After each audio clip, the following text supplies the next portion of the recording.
Si Yinyin buntis. Ayun, oh. Yinyin buntis. Ay, sus, ah.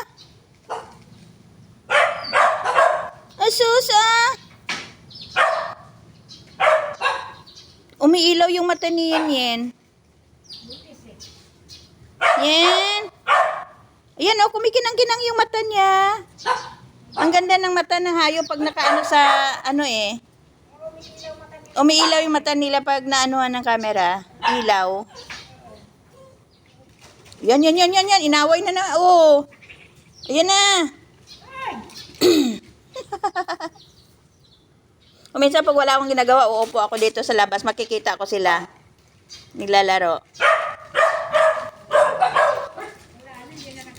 Wala na. Natulog na lang yung ibon doon, oh. Doon, oh. Gumagalaw-galaw yung dahon, madam, oh.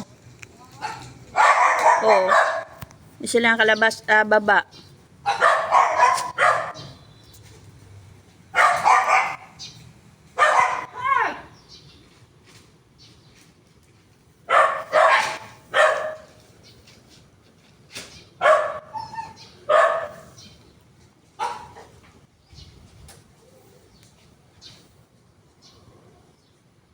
Bantay lang sila ng hapunan.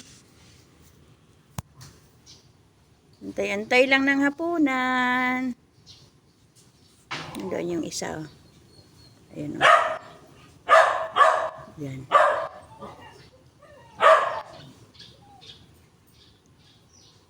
Ayan si Buntis, oh. Ala, umiiraw yung mata ni Buntis, oh. Uy. Yung mata ni Buntis, oh. Umiilaw-ilaw, oh. Ha? Oh, ba't ang ganda naman ang mata mo, Yen, kulay green. Ah, kaya pala umiilaw yung mata niya kasi may ilaw pala yung camera ko.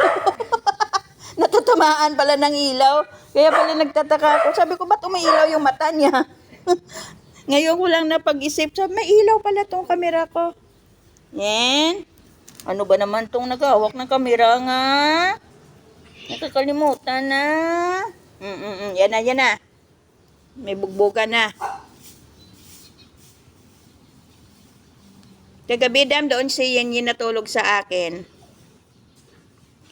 Hanggang umaga, dam, hindi man lang sa umiyak, dam. Na lumabas. Hindi rin.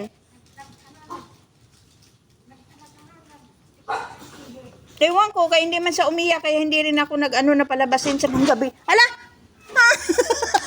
Nagulat ako, Nagulat ako, may gumalaw dito sa pinto. Pasaway ka. Sino nagtulak ng pinto? Ha?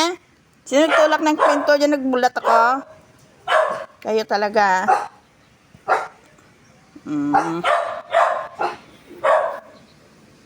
Yay, kulay blue. Kulay blue yung bata niya.